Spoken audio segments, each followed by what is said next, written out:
maybe seeing that, you're like, ah, this is a bit too much to pass up. I don't dislike the play. I just think that, you know, there's a lot of different opportunities he could have to use that equality, and it's just that he played the turn so fast. The next stage, but if you were worried about playing against a better player, someone who you think, oh, if we played 10 matches, they'd beat me 7 out of 10 times, you got to take those long shot odds. You got to take those high roll opportunities for a chance to just blow them out and steal a game, and I think that was a pretty reasonable thing. I mean, honestly, the Dry Gulch Jailer is not the worst thing you could pull, since it's going to generate so much in-hand value for your other enablers. Go ahead and trade off the Cabal Talent. Yeah, yeah, I see what's going on here. They've got to learn how to actually use the weapons that have been put in their hand. And this is one of the big priest tools that you get when you port over to Wild with Felon's Chosen. The immediate attack buff that you get on that is a surprise effect to your opponent, and you got to think about when you're playing these Dude Paladin lists is that cards like that they're very rare in your list, and you have to make the most of them. So I think Gozun's got a nice reload here with the Steward of Darkshire. But as you said, the longer this game goes on, I think the more to a detriment it is. Eventually, he's going to run low on card economy, and Rosty's still going to have a ton of gas. And the resurrect combos and stuff. Oh gosh. You need an equality almost every single turn. So maybe he just thought, like, well, I'll use it early, and if he's out of gas, then I can take over. But Rosty was definitely not out of gas, and is starting to build up some room here for Gozun, I think, to get back in this game. He's going to go with Tarim, and this is probably his best onboard play at the moment. And cards, yeah, but I don't know. Divine Spirit buffs up the health, and it actually deals a damage to the board here. So this would keep his Twilight Drake alive because of the Wild Pyromancer here. Yeah. So Rosty says, he's like, you know what, I don't think I really need the combo in order to win this game. I'm just going to play for efficiency, chip away some damage. I think I would take Consecration, but I like that Righteous Protector being a 1/1 helps smooth out your curves. You might put one in your pocket for later on. Right, exactly. So Lotheb's going to come down here along with the Shielded Mini-Bot. That is, you know, about 9/9 worth of stats there. Different curve than a lot of the other decks do, where as soon as your opponent doesn't kill one of your super important minions, it's time to start going face. For Rosty, as soon as your opponent doesn't kill one of your super important minions, it's time to draw about 16,000 of the kind of decks they're playing. Yeah, so and even looking at this now, also in hindsight, you know, we talked about the payoffs that Steward of Darkshire could get, but this is an open deck list format. The players get to see what the others are playing, and you might be looking at this and going, wow. Versus Wild, that deck A can take. As we mentioned, both Dude Paladins in match 1 didn't run Steward of Darkshire, and here Gozun is running it, so having to play around that is something that Rosty, as a very, you know, experienced Wild player, would have to know. What are Steward of Darkshire Dude Paladin lists versus non-Steward decks? Yeah, and here it's about all she wrote. Gozun's down to very tough. I'm not exactly sure even if there is anything that could keep him alive at this point, but theoretically, I mean, you know, back in the old days, you'd have rips like Tyrion, who could just that's gross. 6 years. And whenever you have the option to just whirlwind, you got to do to be able to whirlwind every single turn. And looks like the last bit of damage is starting to come in here. Gozun's empty-handed, gonna top deck 1 card. Nope. Consecration, like, it's about, you know, if those were just 9 cards left in hand for him to deal with now. Yeah, exactly. Like, even if that did wipe the board, you'd be like, all right, Twilight Whelp into Draconoid Operative. Math checks out.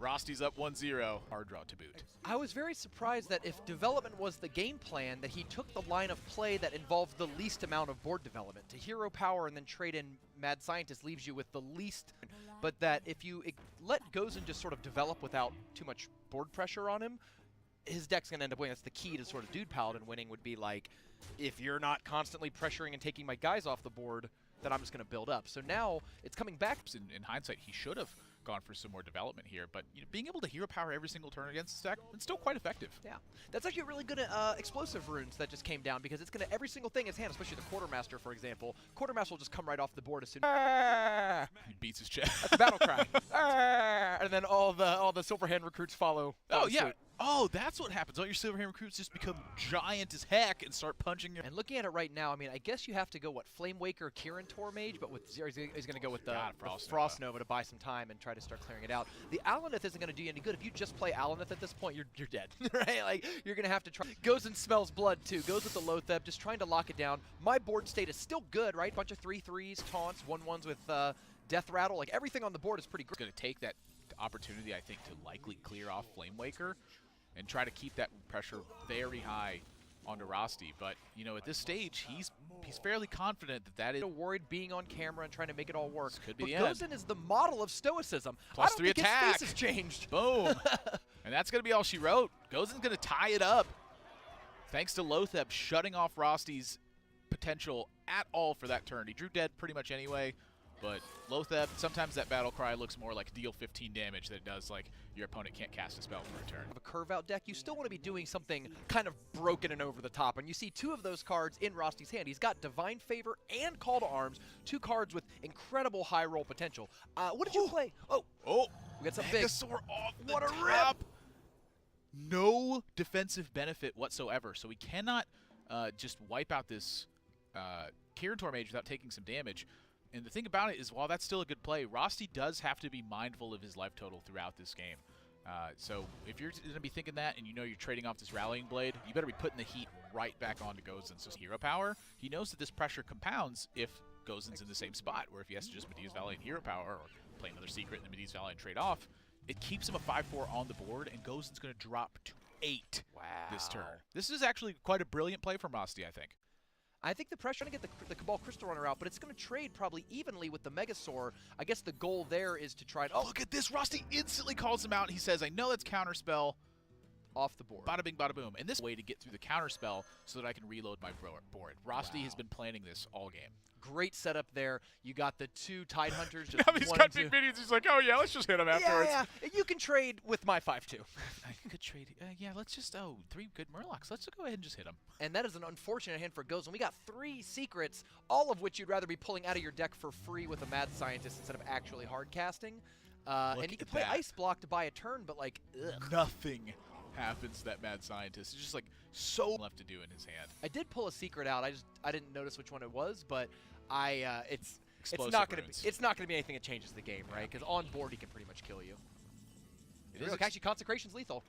Well, it was Explosive Runes, and he does have Ice Block out, so Rosty can't pop the block this turn. There's the test for the Explosive Runes, and now the Murloc War Leader threatens that lethal damage. So bot pop for Gozun, and he's going to have to find some massive heat to get out of this one, and frankly, I don't think it's in the deck. I don't think so either, because, what you'd really want is something like Flame Strike, which is not available, to try to reset this board of 3 health minions, and it's just not there. So he's going to Arcane Intellect, try to draw, but this might be 2-1 Rosty here in a real quick second.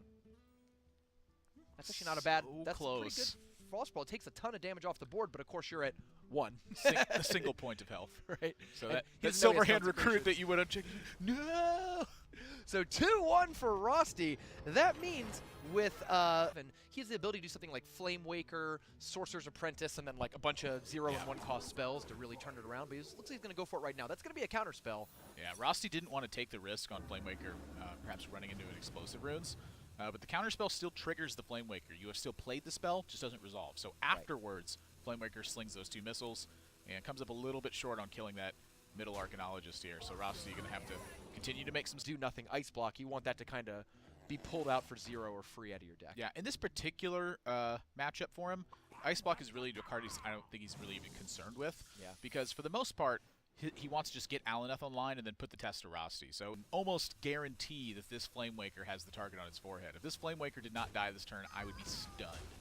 I guess he maybe goes and wanted to check on the secrets, because if that was a duplicate, I think you'd be better off pinging the 2-1 first and getting rid of it, instead of so he probably did a quick check. Okay, no duplicates. Okay, we're good. Let's take out that Flame Waker. And Rosty's starting to get some footing in this game as well. Now he's wiped out all of Gozun's minions. And this is the stage where Rosty's going, please no Alaneth, please. We'd like to just follow that up with an Alaneth as soon as possible. Yep, Mad Scientist. And no Lotheb here still, just going to go with the cheap Cabal Crystal Runner. And I'm quite surprised by this. I mean, Sorcerer's Apprentice is sitting on board. This is one of the potential danger turns. And Rosty now, even though he's not drawing a ton of cards, he has the hand that can take advantage of this. Wait, Potion Polymorph's got... Yeah, so Fireball's going to come in, clear that out. I think that's pretty clear trade right there. You got to get rid of those 0 mana 5/5s. And going to try to start going face here, but so many secrets. Oh, it pulls... No, it does pull a secret. This is his hand. Whoa! And that Arcane Missile is going to come down, shooting bolts all over the place. Ice Lance isn't going to do too much here, but it is more damage, more spells. Yeah. So he takes out the first minion. There's the Frostbolt. Oh, there's the Ice Lance. Face, because he had the Frostbolt. Yeah, that's great. And we got one more target for this Flame Waker to hit. Ding, ding. There we go. That is a clear board, 16 health. Things have really turned around for Rosty here, but he... And then end up with just a massive amount of cards for yourself. We apologize for some of the technical issues here we're experiencing. We'll try to get this solved as soon as possible. But you saw the game state. Rosty had no cards. Gozun had about 60. Right. And that's usually an advantage to the player who's got about 60. He pops the ice block here. Runs out of cards in the fatigue measure. And Rosty doesn't draw a burn spell. His one hope, I think, was Fireball to drop him to 10, 9, 8, 7, 6, 5, 4, 3, 2. And so he could have almost got in play. Playmaker's a lot less scary. He's going to go for the Void Caller as well as he should. Rosty shakes his head. And bada bing, bada boom. This is tough for Rosty to push through at this point. 18 health out of nowhere that suddenly you got to battle through. Drawing secrets out of your deck is going to help, but what you really want is something like a polymorph, which you're not running in your deck, so you're sort of left out in the cold hoping for the best here. Yeah, and so the demonstration that you just got was the benefit of running Potion of Polymorph instead of Explosive Runes, or in some cases, both. Right. If Gozun drops that Void Caller and there is a Potion of Polymorph, he can get majorly punished for it, but he knows that card's not in Rosty's list, and so it's pretty safe for him, I think, to drop that Void Caller.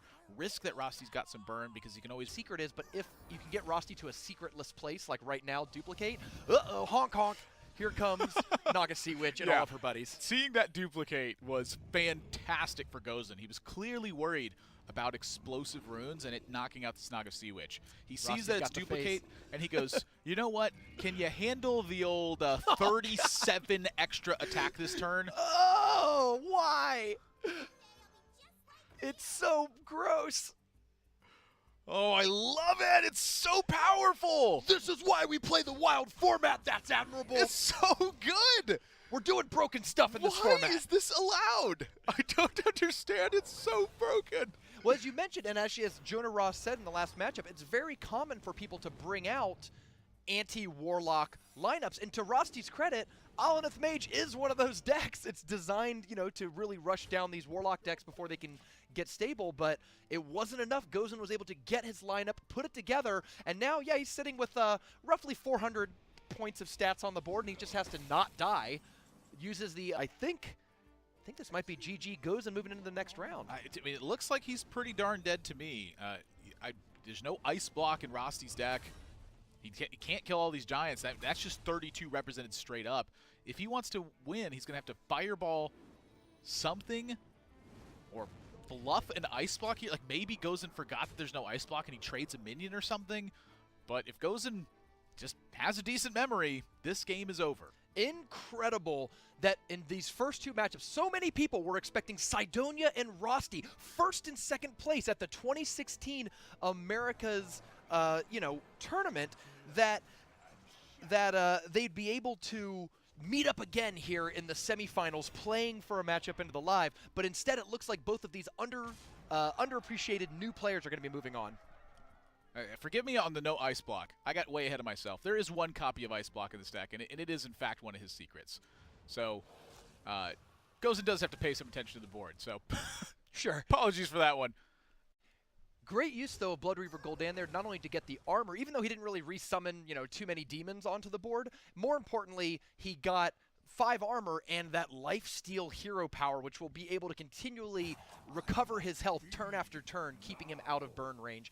As you mentioned, there was some opportunity for Rosty to try to punch through with some damage, but once you get basically 5, then another 3 every turn, it's going to put you just out of range. Yeah, so pops the block for Rosty, and now there's no more ice block in his deck. Gozun versus Jonah Ra is going to be our semifinals for the top bracket. But Rosty scoops it, and that's going to do it. Gozun can't believe it. He shakes his head. That's the most emotion I've seen out of Gozun.